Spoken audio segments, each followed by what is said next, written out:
Om Swastiastu. Om Swastiastu. Om Awiginam Aksara Musidam. Om Anubadirah Keretahuyan Tugaswata. Semoga segala hal yang baik datang dari segala penjuru. Baiklah umat Hindu Dharma dimanapun berada, kembali lagi bersama kami, tentunya saya Dewa Mahdi Badi Sugiarta dan rekan saya. Saya Iga Jarum Gunawan. Kami berdua merupakan penyuluh agama Hindu pada kantor Kementerian Agama Kabupaten Tabanan. Dan dalam kesempatan ini hendak berbagi informasi dan juga pastinya mengajak teman-teman semuanya umat sedharma dimanapun berada untuk berdiskusi bersama, membahas tentang hal-hal yang berkaitan dengan kehidupan beragama. Baiklah Kak Arum, pada kesempatan kali ini kita akan membahas topik yang sangat menarik sekali yang berkaitan dengan binatang. Tebak apa itu? Apakah ular atau apa?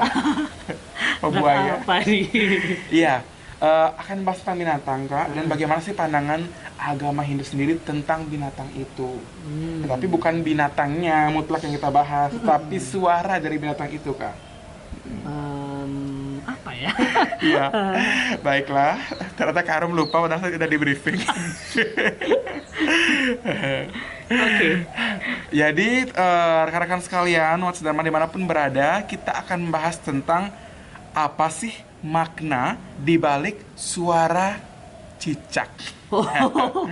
Iya Kak Arum, karena begini Kak Arum, ketika kita mendengarkan suara cicak, ini kita berbicara tentang umat kita, umat Hindu. Ketika mendengarkan suara cicak, secara otomatis mereka mengatakan atau muncul perkataan dari bibir mereka, tuh kan benar, tuh kan apa yang saya bilang sudah didengar oleh suara cicak, seperti itu. Atau kadang-kadang disaksikan oleh Tuhan, seperti itu, dan lain sebagainya. Itu menjadi istilahnya apa ya, omongan yang muncul secara otomatis dari mereka ketika mereka mendengarkannya.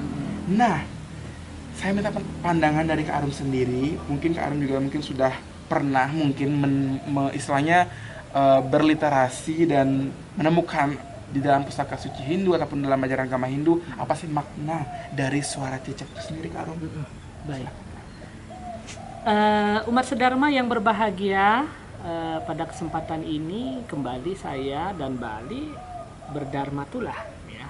Jadi dalam istilahnya berdharmatula berarti kita saling mengisi, saling memberi dan mencari kebenaran melalui berbagai macam sudut pandang atau persepsi. Nah, tetap kebenaran mutlak itu ya ada di Ida Sang Hyang Widiwasa. Kita sebagai umat manusia berusaha untuk menggali dan mencari, memaknai sesuatu itu. Terkait dengan suara cecak umat sedharma sekalian, ini adalah sebuah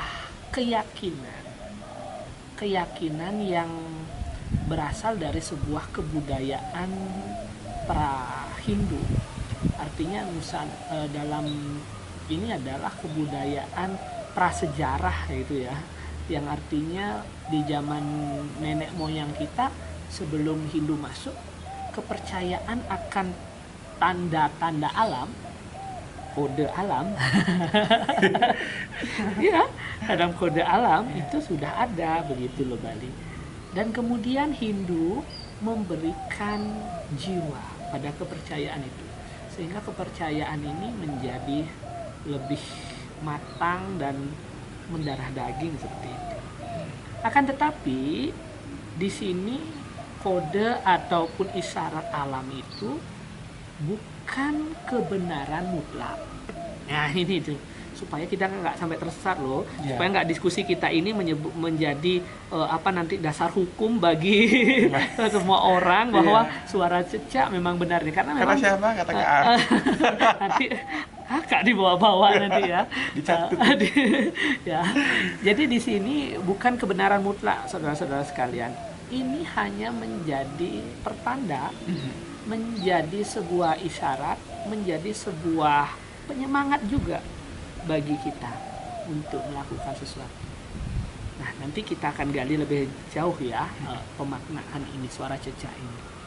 Nah, kembali lagi tentang kepercayaan suara cecak sebagai isyarat atau kode bagi seseorang yang sedang berbicara. Nah, ini setelah saya membaca dalam beberapa teks-teks itu ternyata rupanya ada gitu. Rupanya ada kan? Rupanya ada. Oh, berarti bukan tahayul Bukan kan? tahayul gitu. Maksudnya bukan 100% Iya, tahayul. bukan 100% tahayul. Iya. Artinya kalau kita belajar teologi, Mhm. itu kebenaran itu ada pada teks. Ada teks. Kalau teks sudah menyebutkan seperti itu, berarti itu adalah kebenaran. Ya. Nah, itu kebenaran agama, ya kan? Walaupun secara saintifik, secara penelitian ilmiah itu belum ada yang meneliti dan menunjukkan korelasi antara kebenaran sesuatu dengan cecak. Pengaruh suara cecak terhadap kebenaran suatu hal yang Iya, terjadi. ya itu belum ada loh ya. Ya, belum ada. Tetapi ini adalah menjadi sugesti bagi seseorang, sehingga meyakini apa yang diomongin oleh orang itu. Oke, lanjut lagi kepada sastra kita, bahwa saya membaca di teks kisah Garuda Purana, kemudian ada dalam Lingga Purana, dan juga dalam lontar kita di Bali itu ada namanya lontar Ceciren Jagat. Bahas tentang lontar Ceciren Jagat ini ada membahas ya tentang tanda-tanda alam.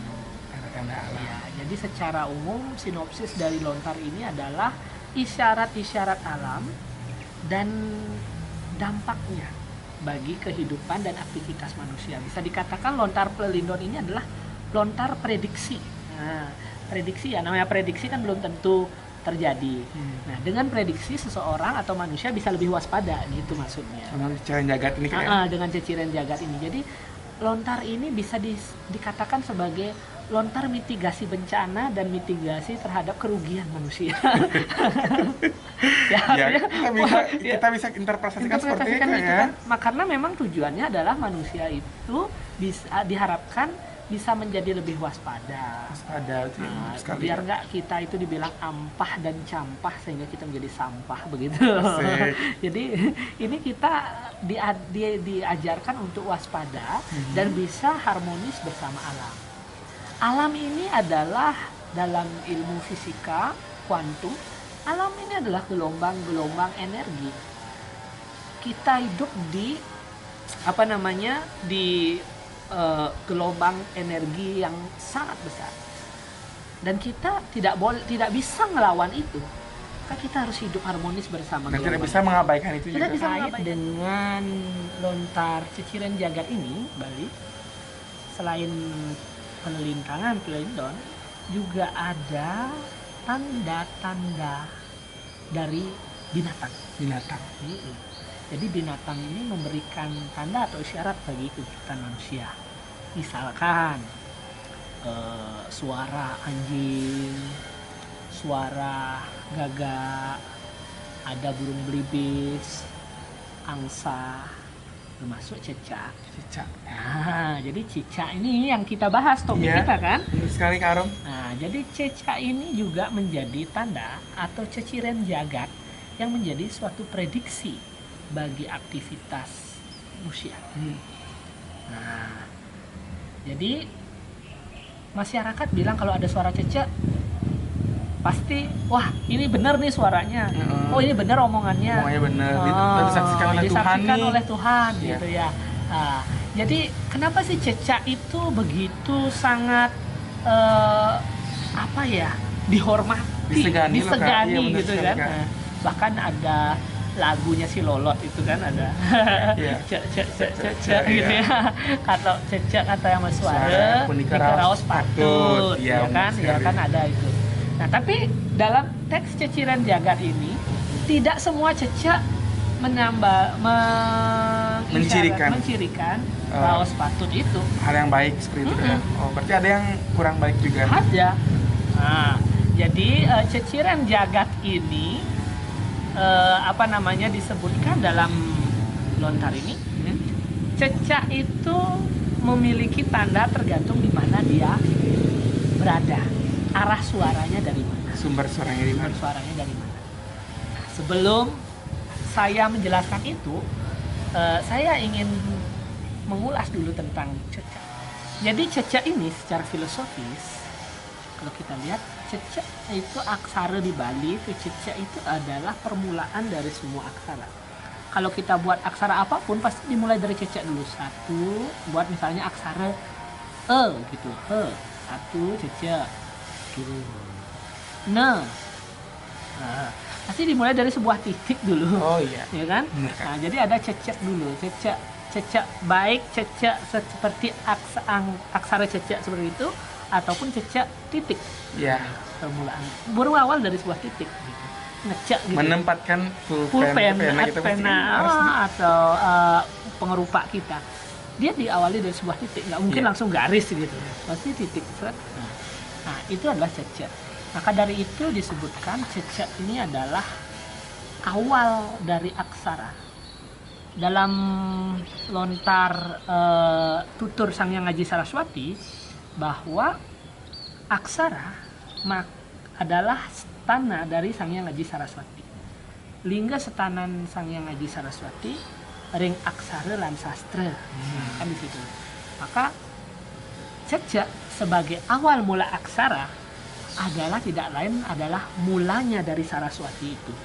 Mulanya dari ilmu pengetahuan itu sendiri. Ya, itu sebabnya dalam sesayut Saraswati itu berisi jaja samuhan cecak. Bentuknya cecak. Oh iya, benar, Kak.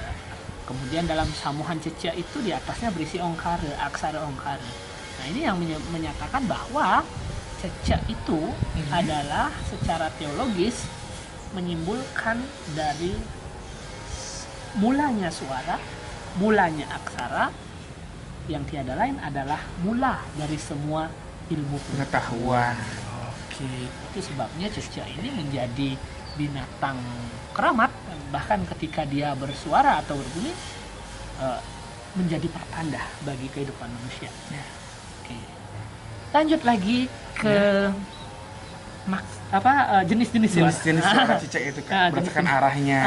Tadi ya menurut lontar ceciren jagat ini. Iya, benar sekali, Kak.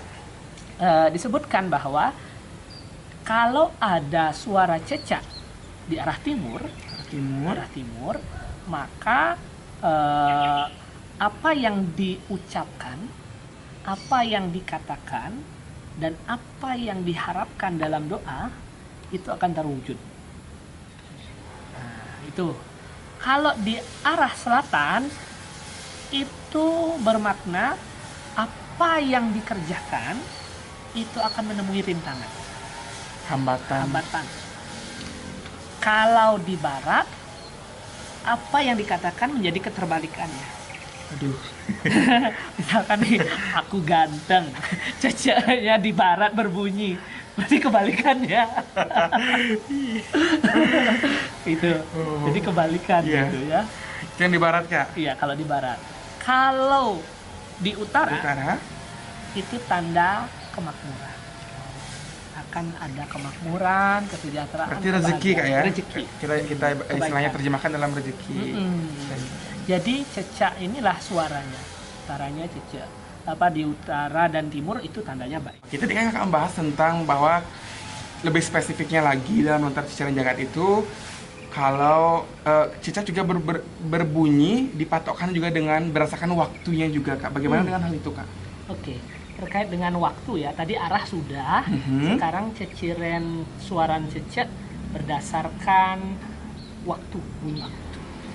Kalau ada suara cecak yang berbunyi pada siang hari, itu pertanda kurang baik.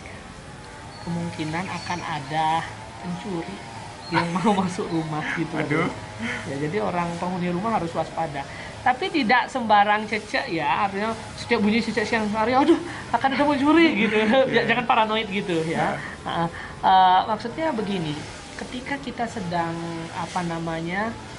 memikirkan sesuatu, merenungkan sesuatu, atau mungkin sedang melakukan upasana, berdoa seperti itu, kemudian kita mendengar suara cecak di siang hari itu, nah saat itulah kita mulai ada waspada. Jadi ketengeran itu tidak sembarangan lah ya, pasti dia eh, alam itu memberikan kode-kode tertentu. Intinya suara cicak yang benar-benar membuat diri kita tuh istilahnya eh, Mekeletek gitu. mekeletek selalu ya, Iya, ya mekeletek. Ada apa ini gitu. Maksudnya tertegun ya kalau Iya, misalnya tertegun ya. aduh gitu, kayak umat kita tuh berpikir kayak itu yang merangsang ke emosi kita kan kan. Iya, Itu maksudnya kan. Iya, Kayak- jadi itulah yang apa namanya? Cara kerjanya gitu loh ya. Oh, Jadi iya. ketika suaranya, karena cecak suka hatinya dia kok dia bersuara gitu, Iya. tapi tidak semua suara cecak akan menjadi pertanda. Tiba-tiba saja apa namanya, kita menjadi terpikir, kita menjadi tertegun.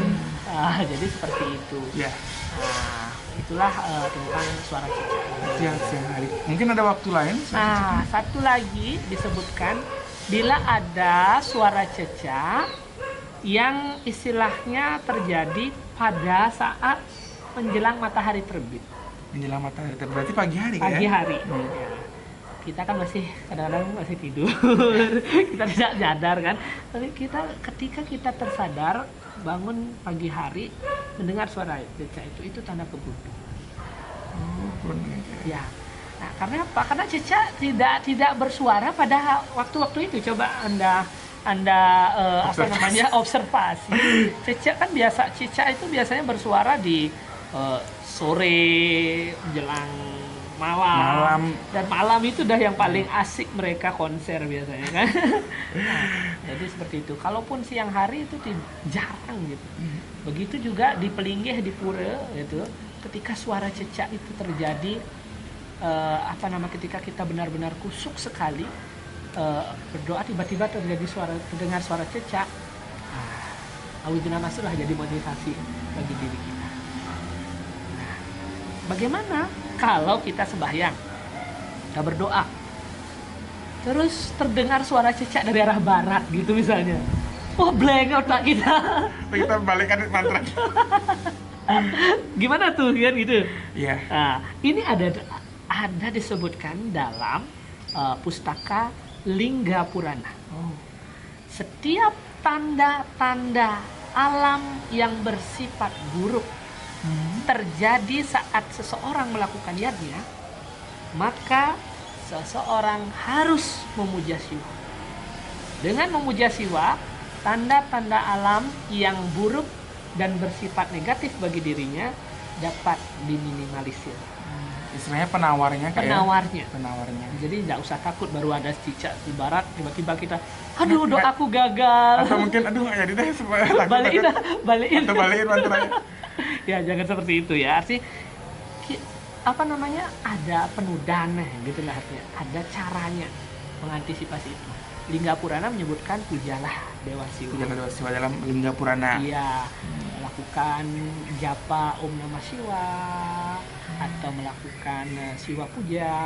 Dalam teks ini juga disebutkan apabila ada tanda-tanda alam seperti itu, manusia hendaknya ya menghentikan sejenak persembahyangannya atau menghentikan sejenak pembicaraannya itu. Setelah itu melakukan pranayama, baru melanjutkan lagi doa atau pembicaraannya. Nah, itu hanya sebuah prediksi dan itu menjadi tanda yang bisa menjadi sugesti, baik sugesti positif maupun sugesti negatif. Sekarang tergantung bagaimana kita memaknai tanda-tanda alam itu. Jangan sampai kita terlalu paranoid gitu loh, terlalu ketakutan gitu berlebihan. Benar sekali Kak. Yang penting di sini adalah alam dan diri kita itu saling terkoneksi. Maka jika kita mendengarkan tanda alam yang mencirikan tidak baik, maka kita harus sadar, kita harus berbenah, kita harus waspada dan dekatkan diri dengan Tuhan. Ketika ada suara alam yang bertanda baik, kode alam yang bertanda baik, kita jangan takabur, Jangan terlena kayak. jangan terlena, Jangan santai. jangan santai. Kita pasti berhasil. Atau pasti ada rezeki. Itu jangan Iya. juga gitu, akhirnya kita Jangan leha-leha. benar Nah, sekali. kita malahan harus lebih bersemangat, lebih giat lagi bahwa apa yang akan kita kerjakan akan mendapatkan keberhasilan. Karena pada intinya apa yang kita dapatkan adalah bersumber dari kerja kita. Semua adalah karma kita. Utsaha telarapannya, karya sing pahe pagehan. Hanya dengan berusaha, hanya dengan kerja, itulah kita bisa mendapatkan hasil sesuai dengan yang kita harapkan. Dan lebih jauh lagi, pustaka kita dalam Bhagavad Gita menyatakan bahwa tugas manusia adalah bekerja. Tugas manusia adalah berupaya, bukan mementingkan hasilnya. Boleh berorientasi hasil, boleh, tetapi jangan terikat pada hasil itu. Makanya dalam teks Bhagavad Gita disebutkan karmanyeva dikaraste ma palesu kadacana ma karma pala heturbur mati sangos twa karmani. Dalam teks itu kita bukan berarti bekerja tanpa hasil itu kita pasrah, enggak. Kita boleh berorientasi hasil tapi tidak terikat oleh hasil. Ya. Dan kita terus bekerja, melakukan swadharma kita dengan baik. Karena lebih baik mengerjakan swadharma kita sekalipun tidak sempurna daripada baik mengerjakan swadharma orang lain. Nah, karena itu sangat berbahaya. Nah, Bhagavad Gita juga menyebutkan seperti itu. Maka tanda-tanda alam ini sejatinya adalah sebuah motivasi kita untuk lebih waspada dan tentunya meningkatkan etos kerja kita, meningkatkan semangat kerja kita untuk mencapai tujuan kita itu.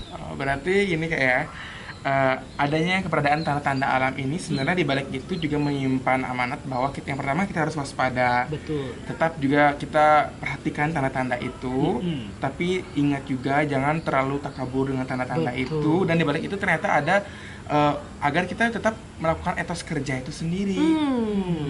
Jadi seperti itu. Ya. Jadi jangan sampai kita terlena gitu ya, menjadi santai, menjadi acut, menjadi bahasa Balinya ampah begitu ya. Jangan sampai seperti itu. Begitu Bali. Jangan sampai yang namanya istilahnya kearifan lokal, kepercayaan kita seperti bunyi-bunyi ciciren jagat ini, Kak, suara-suara seperti satunya yang kita bahas adalah suara cicak ini malah menjadikan kita menjadi orang yang mundur dalam kualitas hidup, Kak, ya. Iya, betul. Jangan sampai, maksudnya tuh kita tidak hanya istilahnya tuh terlalu dogmatis banget. Betul. Jangan juga seperti itu. Maka disinilah fungsinya kita menggali, mendiskusikan, dan mencari esensi di balik sumber-sumber sastra kita, yang mana leluhur kita menyajikan sastra kita ini bukan sebagai sesuatu yang eksplisit, tapi implisit untuk mengasah nalar kita, mengasah wiveka kita, mengasah kepekaan hati kita terhadap ajaran-ajaran agama. Baiklah umat Hindu Sedharma dimanapun berada, tidak terasa diskusi kita yang sangat luar biasa ini yang tentunya juga membahas topik yang juga sangat unik dan benar-benar perlu banget nih kita ketahui bersama tentang maknanya, itu tentang esensi dari bunyi cicak itu sendiri. Sudah tadi kita laksanakan bersama, tentunya bersama Kak Arum, dan kami sangat menyadari sekali bahwa apa yang kami sampaikan tentunya masih banyak terdapat kekurangan dan hal-hal yang harus kami perbaiki kembali, karena sebagai kebutuhan kami dalam memberikan informasi-informasi yang informatif tentunya harus ada peningkatan-peningkatan. Maka dari itu kami sangat terbuka sekali, Kak Arum, ya, terhadap segala masukan dari teman-teman semuanya, terhadap segala saran dari teman-teman semuanya juga kepada kami. Dan tentunya akhir kata kami tutup perjumpaan ini dengan mengaturkan Paramasanti. Om Santi Santi Santi Om.